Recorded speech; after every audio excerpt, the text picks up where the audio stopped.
Happy Monday, everyone. We got a nice kickstart off of the week with some strength work. We're going to get ourselves going with some lower body pulling. So before we talk about the work set, let's talk about what we got going on. We got a good morning, 3 to 5, into a back scale raise of 3 to 5 per side, into a single leg RDL, 3 per side, because we're going to use that later on in our work set as well. And then a weighted bridge hold for 20 seconds, which we're also going to explore in our workout as well. So it's going to give us a chance to practice those two implements before we put them into work. We'll hit that for 1 to 2 rounds, just kind of priming up the system, and then we'll get down here where we're going to start practicing our deadlift with some lighter load and or figuring out where we're going to start our work set with today. We'll do 3 to 5 reps into a nice dynamic triangle of 3 a side, and finishing off with a standing lunge of 3 per side. Again, hitting that for 1 to 2 rounds, working on some of the key points of our work set in these warm-up pieces. Now you're going to practice anything else you need to get yourself ready for before we start this work set right after that. And our work set today is 3 to 5 rounds. Deadlift. Use barbell, dumbbell, whatever you got. You can have some fun with that. We're just pulling from the floor for 10 reps with a 3-second eccentric. So it's going to be a 3-second lower down to your floor position. Then you're going to do 1 round of single leg RDLs for 8 a side at a 3-second eccentric, loaded, unloaded, whatever you'd like to do. Back lunge of 8 a side with a 3-second lower. You can load that, not load that, it's up to you. And then again, bridge hold with the dumbbell over the chest for 30-second hold with whatever loading you feel comfortable and you can activate those shoulders with. And we'll talk about that a little bit closer to the work set. From there, though, you're going to rest as needed. And with this work set, I'd like you to give yourself at least 2 minutes of rest. If you want to go longer, please do so. But try not to go less than 2 minutes because that is a lot of lower body work. And we want to make sure that the body gets some recovery time so we can hit that next round just as strong, if not stronger, for that next round of work. So let's get ourselves ready, warmed up, and then we're going to tackle this strength for today. All right, let's get those feet under those hips. We'll take the arms big and tall overhead. Let's clasp those fingers today. Press the tops of the hands up and then reach over to one side for length. We'll come back through and reach to the other side for length. We'll come back up and we'll take it all the way down to the floor, touching those toes. We'll lock at the shins. Nice flat back. We'll come down to frame of foot. As we step back into that lizard, we're going to take that inside hand. Lock that front foot down. We're just going to turn the torso to the outside hand. Then we'll come back through center, lower the back knee, press the hip, come back to center, press the hip, back to center, and press the hip, and come back to center. We're going to straighten out the back leg, turn again to the side, come back through, planting that hand on the floor. We'll step back into our down dog just to wake up those shoulders a little bit. We'll come back into our plank, stepping that other foot up, locking that front foot down. Let's turn the torso to the outside hand, come back through and lower that back knee, pressing the hip. We'll come back to the center, press the hip, come back to the center, and press the hip, and back to center. We'll straighten out the back leg, turn, come back through, plant the hand on the floor, and step back into that down dog. Reaching those hips. We'll come back in that strong plank position, tiptoeing those feet all the way up. We're going to roll ourselves all the way up to the sky. Big reach, clasping those fingers. Big reach to one side. Reach to the other side. We'll come back through center, bring those hands down. Let's fire it up and have some fun today. So, pause the video if there's any extra movement you'd like to take down for yourself. Take that down, get yourself prepped. We're going to come at you with a little bit of practice for the work set, but mostly just getting those legs and hips fired up. All right, first on the list, we got ourselves a good morning. So we're going to have some fun with that. You can play with whatever stance you want. You can play around with a sumo, nice squat stance, hip width, whatever gets you going kind of today, or you can play with a multitude of all of them. So hit all the sets for a couple reps if you'd like. I'm going to kind of play around with my squat stance because again too, regardless of the stance, the mechanism of our good morning is the same. So we want to make sure that we're just focusing on keeping those feet flat, big toe in contact with the floor. We're going to draw the hip back into that good morning. So we draw the hips back, and then we're going to stand nice and tall, opening up those hips. So really focusing on drawing back through those hips, keeping that back nice and straight and long, and at the most taking it to about 90 degrees. We're not trying to lay our chest on our thighs. We're just feeling that nice engagement through those hamstrings, turning them on, and then standing tall. Now, once we've done about 3 to 5, or a mix and match of those stances, we'll move into a back scale raise. And the back scale is one of those tricky exercises. We're going to come no deeper than parallel to the floor. I want you to listen to your body. There's a few key points here. So turning profile so you guys can see where I'm going at, I'm going to take my one foot to the back so I can figure out my balance on that balancing leg. I like to turn my palms forward. You don't have to, but I find that that helps keep my upper body a little bit more engaged. So I'll open up that upper body. I'm going to push that heel back as I hinge at the hip, keeping a soft balancing leg, but pretty straight. And then I'm going to stand up nice and tall. Now with this motion, we want to make sure that the hips remain square to the floor as we take it down towards the floor, not opening and rotating to the side. We want to try and stay as square as we can the entire motion. So if you find yourself kind of going too deep and rotating to stay balanced, just take it to where you can keep that body nice and level.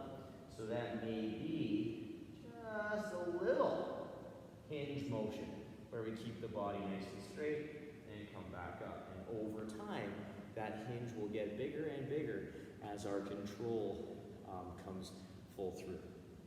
So take your time with those. Balance is key. If you have something you can kind of gently support yourself with as well to keep those hips square, like a door jamb, you can use that to help your balance as you work on that motion. So take your time. Don't worry about rushing right to parallel, but building to that position over time. After that, we're going to continue with a single leg movement set. We're going to work the single leg RDL. And you can start warming this up with load if you'd like, or no load, but we are going to use it in our work set later on. So what we're going to do is we're going to get our feet underneath of our hips. My toe is going to come back into that nice kickstand position. My hips are square, just like my back scale raise. If I'm going unloaded, I'm going to bring my hands to the front, pretending that I have a dumbbell. Or I'm going to hold a dumbbell by the bells, or with one hand. Now I'm going to draw my hip back into that hinge position, keeping my weight through that front foot, right where my laces are, / big toe is down the floor. Now from here, I'm going to stand up nice and tall. So again, drawing the hip back, keeping the weight through the laces, my big toe in contact with the ground, feeling that hamstring say hi, and stand. So I'm really only taking it down to the knee or just below the knee. I'm not worrying necessarily about touching the floor with my load or my hands. So trying to make sure that we keep max tension on that hamstring is key. Again, from the front though, we want to make sure that we're staying square with those hips and we're allowing ourselves to stay as square with the body as we can throughout the entire motion. So I always like to give myself a double check on that hip position in between each rep. Now from there we get to lay down, and we can do this one with a load or without a load, but this is again going to be seen later on in our work set. I'm going to get my feet on the floor just outside my fingers, which is going to put them kind of away from my hips and glutes.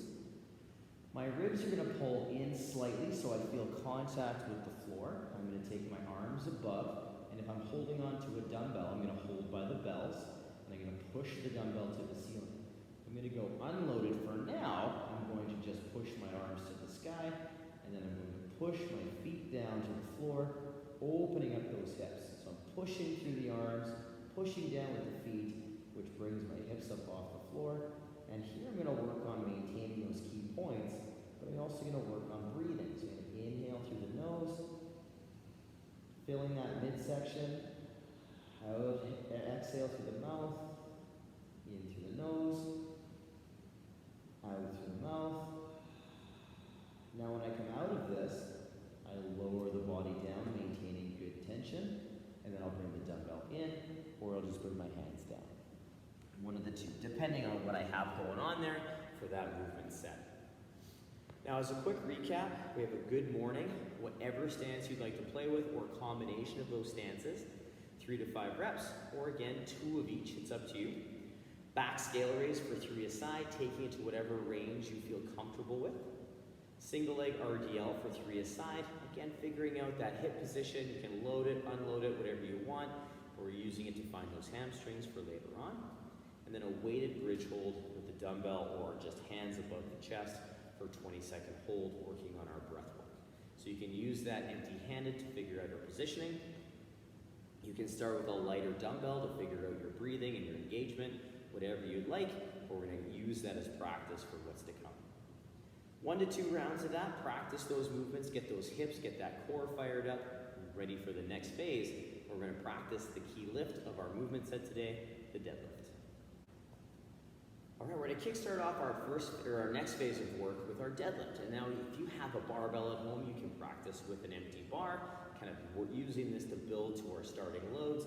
If you have a single dumbbell, you can work on a sumo, you can work on a conventional, or if you have 2 dumbbells, you can work on 2 dumbbells to the outside of the body in that conventional deadlift sense.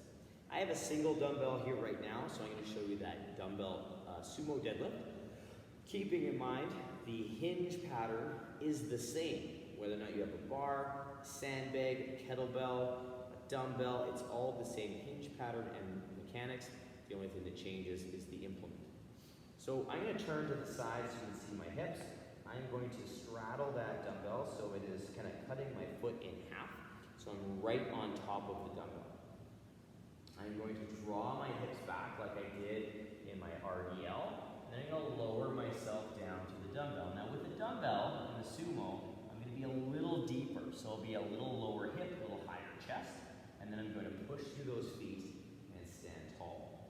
Now same idea, we're going to pull the hips back, lowering down to that mid shin or all the way to the floor, whatever feels more comfortable, and then pushing through those legs.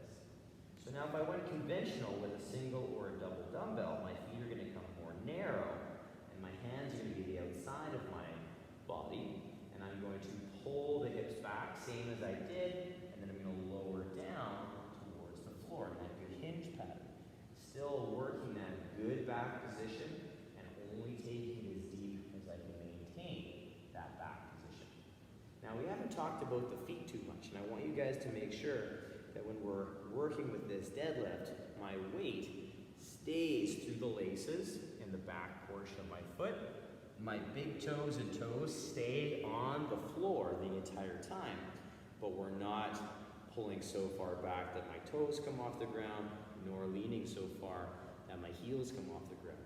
I want that whole foot nice and flat on the floor, regardless of conventional or sumo. So I want you guys to keep that in mind, that position of the foot stays the same.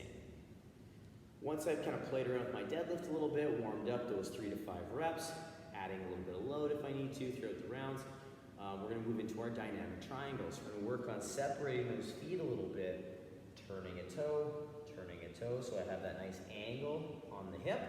I'm going to pull my hand to my thigh, screwing a light bulb in. If you like to load this lightly, you can. But we're going to pull the hip back into that back heel as I lower down my shin, reaching up to the sky the entire time. As I come back up, I'm going to reach my arm to the ceiling, and that arm is always going to be reaching up to the sky the entire time. So regardless of the orientation of my torso, my arm is always up towards the ceiling. And we're just going to take it down the body as far as your hips, as far as your torso and shoulder can handle. So listening to your body and moving relatively slow. Now last but not least in this phase, we have a standing lunge. And this is a great opportunity just to start warming up the lunge a little bit, making sure our body position is nice and strong, and that you can load or not load this exercise.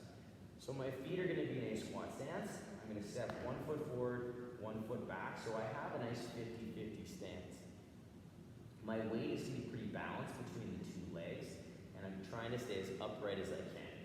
With the standing lunge, I'm going to lower straight down, keeping this lead knee over top of the heel, and keeping this back knee under the hip, under the shoulder, vertical and upright as I can, and then I'll come back up.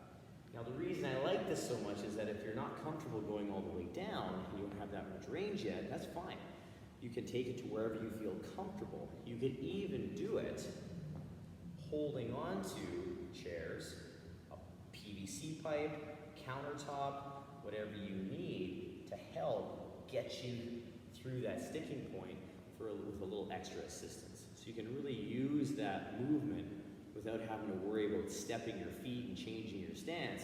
You can work on building the strength in that standing lunge with some assistance. So there's lots of options there. I have no issues with anyone who does normally use loaded lunges to use that assistance factor as well, especially when you're warming up, because it's a nice way to build that kind of heat and build that position throughout the work set. Now, as a quick recap, we have a deadlift for 3 to 5, dynamic triangle of 3 aside, standing lunge of 3 aside, and again, you can load or not load that standing lunge. 1 to 2 rounds, working through that phase of work, and get yourself prepped and ready to start the work set. So pause the video, take that down. We're going to talk about our movements in our workout to get you finalized and prepped for what's to come.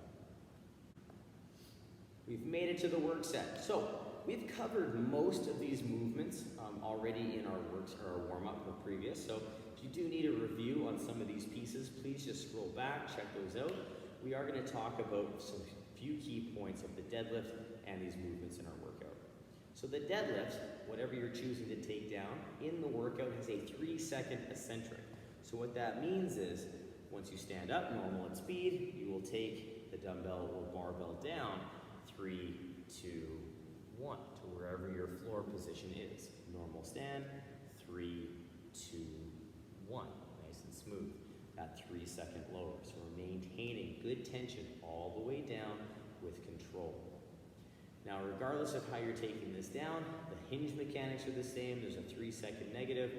With the single dumbbell option, you can choose to do 5 with one hand, 5 on the other hand.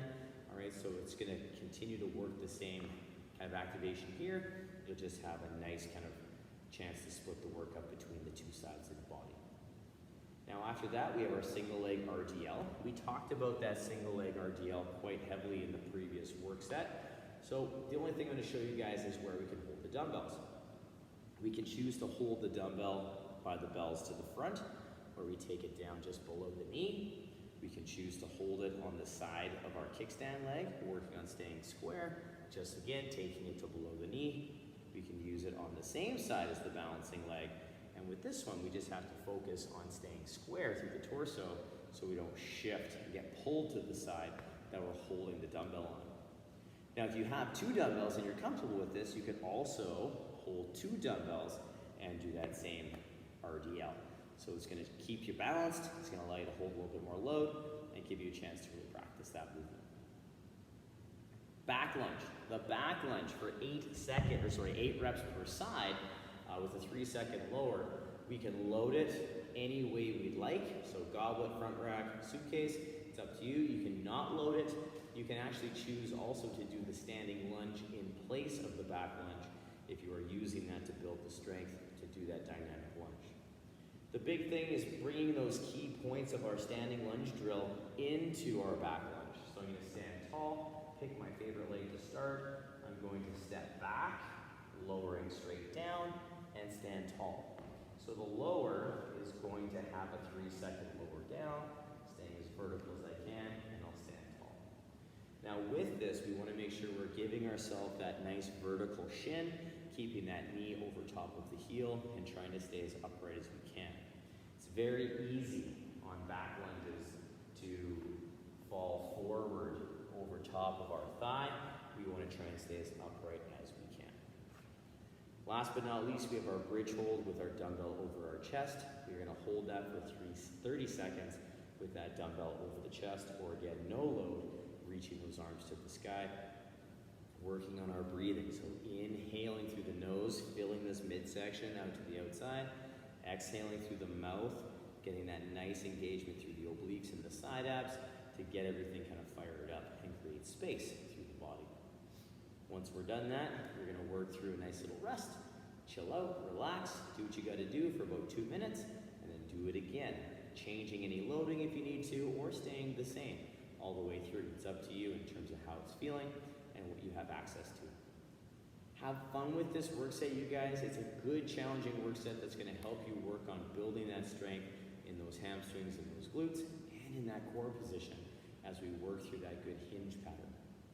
If you have any questions, please yell, please ask. But as always, let's work for quality, let's have a ton of fun, and let's kickstart off the week with some good old-fashioned strength so that we can have some fun later on the week. We have a few birthdays, we got some good cardio experiences coming up. It's going to be a good time. Have a great day, you guys. See you soon.